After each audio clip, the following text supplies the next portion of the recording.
All right, hello everybody. My name is Dr. Cheryl Meyer and I am at my office again, and we're going to talk about you are VIP. All right, so this is not going to be what you expected probably, but yeah, I'm a psychologist and we're going to get into what it means to actually be a true VIP. And so our world will say a very important person. And so when I was meditating on this title came to me, I think last week, no, a couple days ago. I'm looking at the date, and it's like when we keep chasing form, when we keep trying to find our identity out there, then we keep getting disappointed. We keep never measuring up. You're never enough when you are trying to get your idea of worth from out there. It's a repetition of childhood. All right, so we're going to get into how you can really know yourself as very important being as a person. But what I wrote down in my ideas that were coming to me when I was meditating on this concept is very interior presence, vastly, inherently precious, right? To God, to divine love. So this is about finding your real identity, because any kind of identity you're trying to get from external, it's going to leave you high and dry. It's going to I have a lyric. Of course, I'm going to bring a song up with this teaching as well. But I have a lyric in a song that I wrote with with this musician that I know, and I think he helped write this one. Yeah, he did. He wrote the music for it, but I wrote the lyrics, right? And so in the lyrics, it says, "You promised the world and left me with nothing." And so that is what form does to us. That's what, you think if you go, you want to give back and you want to use of your gifts. And so you write about, oh, look, that's a big poster of the book that I wrote a long time ago, right? That's the cover of it. It's this book. But, and so someone was asking me about this the other day, and it's like, oh, I've written 3 books, but it doesn't change your sense of identity. It doesn't change your sense of, you think it will in the moment, you're like, yes, I finally got that out, and that's great because it did help people. And I've met people even now that read the book, and I'm just so amazed that, it's changed their life. But you can't derive your identity from it, okay? And so let's understand this. I always teach psychologically and spiritually. So let's understand this spiritually. If you came out from God, if God created us out of the vastness of God's substance, right? Then you were created into form, but you're also spirit. You have a divine nature and a human nature. You are like Teilhard de Chardin says, oh, I have one of his books in here, I think. He says, you're a soul in a body. You're a spiritual being having a physical experience. You're not a physical being having a spiritual experience. And so that changes everything around. Now, why am I bringing this up? Because as a psychologist, I just notice, and I know in my own life, from falling many times, into the trap of buying into form, of thinking that something in form is going to make me feel better,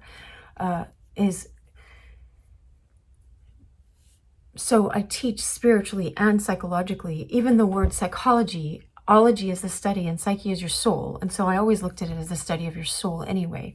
And so if we don't address the soul, then you're going to keep having the same problems and just looking for more books or more classes or more videos or whatever. You keep seeking and seeking to try to find, how am I going to get the answer to this? But the answer goes back to, I'm hearing the verse in my mind. Jesus said, there will be a time when the true worshipers will worship in spirit and in truth. And so, and because the woman at the well was asking this,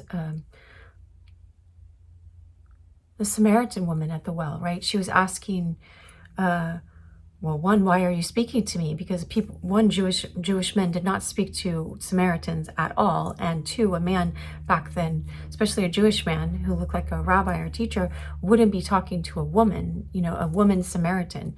Anyway, so she was asking, is it right for us to worship at this temple, or you guys to say to worship at that temple? And Jesus was answering, like, there will be a time in the future where people will worship in spirit and in truth. And it's not about this temple or that temple, because we are a temple. We're housing. St. Paul said that. Don't you realize that you are a temple of the living God? So you are a soul.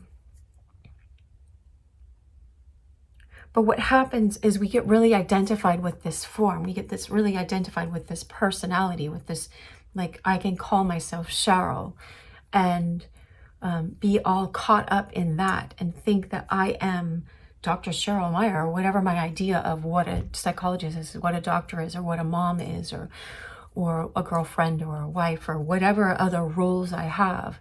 It's like I can try to prove myself in all of those roles, or just know that, no, this is my function. I function as a teacher right now. But when I go out from that, I learned a lot of that part from Eckhart Tolle. He's like, I'm no longer a teacher. I'm just this being, this, like, God is living in me through this person I call Cheryl. Now, what happens, again, what I was saying is that when you were little, you picked up your identity and you learned what your worth is by how your parents treated you, and actually what they thought about themselves. They could think they're like all of that, right? And a bag of chips, or whatever people say, right? They can think they are everything, or they can think they're nothing, or you could have grown up in poverty or a lot of riches. If they're getting their sense of identity from their form, then they're always going to be insecure. Hello. So I'm always about, let's equip people. Let's figure out how you can get an identity that's not in form. And so an informed identity, not in form, because we came from spirit. So we are soul and we have this body, but it's kind of like, what do they used to say? It's like an astronaut and an astronaut with the suit on, that protects you from the elements in space. So it's something, it's important, but this is not me. This is not, I'm not this. And you can know this. It's like when I die, when my body is at the casket, are people going to say, oh, that's Cheryl? No, that's my body. Now, people go into all sorts of theology about when the resurrection comes and you'll have a new body and you'll have that body. And anyway, so your body is important. It's a gift to you. It's just kind of like if you knew you could only drive the same car from 16 to 26 and your parents gave you a car when you're 16, you're going to like take good care of that and protect it, because that's your vehicle for the next 10 years. Well, this is your vehicle.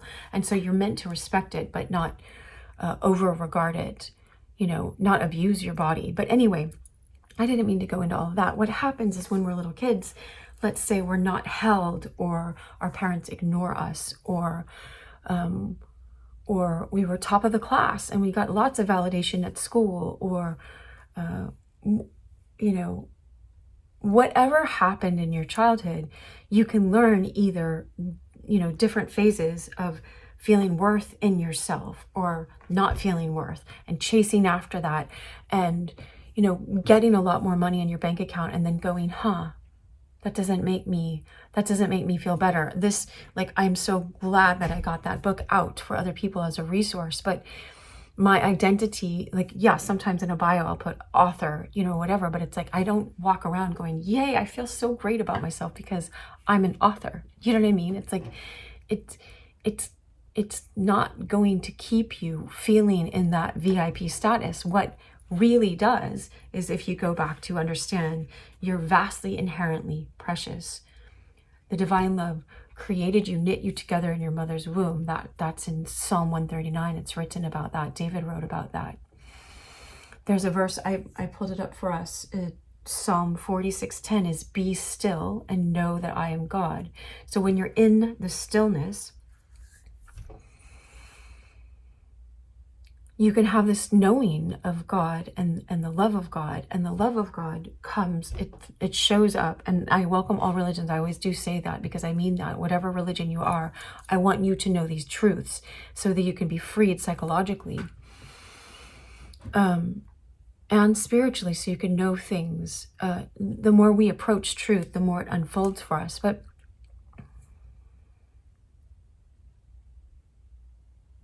notice when you keep looking for, so we learn in childhood to look out there for our parents to give us our validation and mirror back our validation. And so then what do people do? They jump from one relationship to another to try to find that, or one job, or they keep trying to go up the ladder on their job, or they keep trying to make more money, or get someone good looking next to them, or a nicer car, or whatever. Or they run, they don't feel good enough, so they run to substances and things like that, right? I'll just keep it like that, because you know what I'm talking about. And so Elliot, my friend was this musician, Elliot Smith, and he has this lyric in one of his songs that says, gonna spend the day higher than high. When you get back to knowing yourself in God and your identity, that God sent Christ, that's what I was going to talk about. He sent, because Adam and Eve, in some kind of free will, chose their own way. They chose form. They chose, oh, this apple looks seductive. This apple looks like it's going to bring really good fruit. Always the form. This is what I wrote down. Look, that's why it's seductive. All right, I wrote it down because it looks like it's going to fill you up, but it doesn't. It promises the world and leaves you with nothing. Now, I'm not saying not to use, here's my thermos. It's like not to use. It's a good thermos, actually, but I won't show the brand, but it's like holds water, keeps it cold all day. Not to use the tools we have in this material world, like use your brain, but don't let your brain and your personality self and this incessant need to feel like you're enough. It might have brought you to this video where we get to deeper understandings of your real worth. But you can have all the money in the world in your bank account. You could have, you could be the ripped, whatever, body or whatever, and still not know your real worth, because your real worth doesn't come from that. The more you know your real worth, actually, the more you treat all of these things with respect and love and caring, because you appreciate everything so much that's come into your life, because you're not identified with it. You're not afraid of it leaving.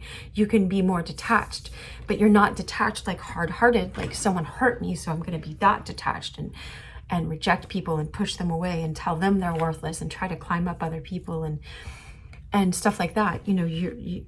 When you know yourself as truly precious, designed by God, and that God himself sent this perfect Christ to come to die on the cross for all of our sins, and that's a mystery to enter into. So it's not just words that I'm saying, but whatever it is, if we understand it as this perfect God that we turned away from to go run after form, because we were used to getting our worth from our parents, these external things. So we're used to running that way. You have to untrain yourself to go back. It's kind of untraining to go back to your initial understanding and knowing, your deeper knowing of your real worth in God.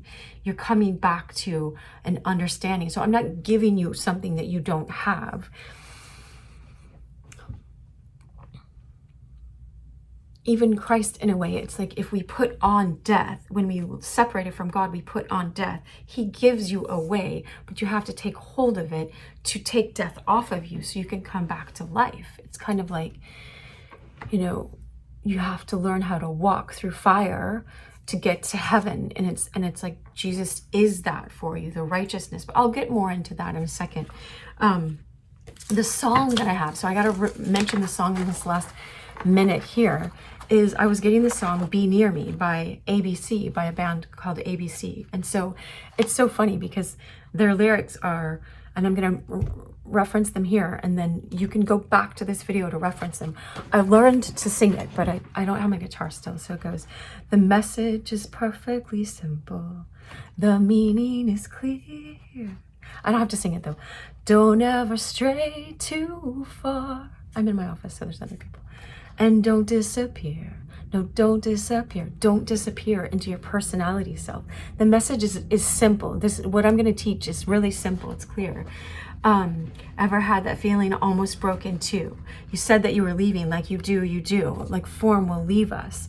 And then it goes, be near me, be near. Divine love. God is always calling you back to be near. So the teaching I'm about to do, if you want to follow me to my website, you can purchase for a small price.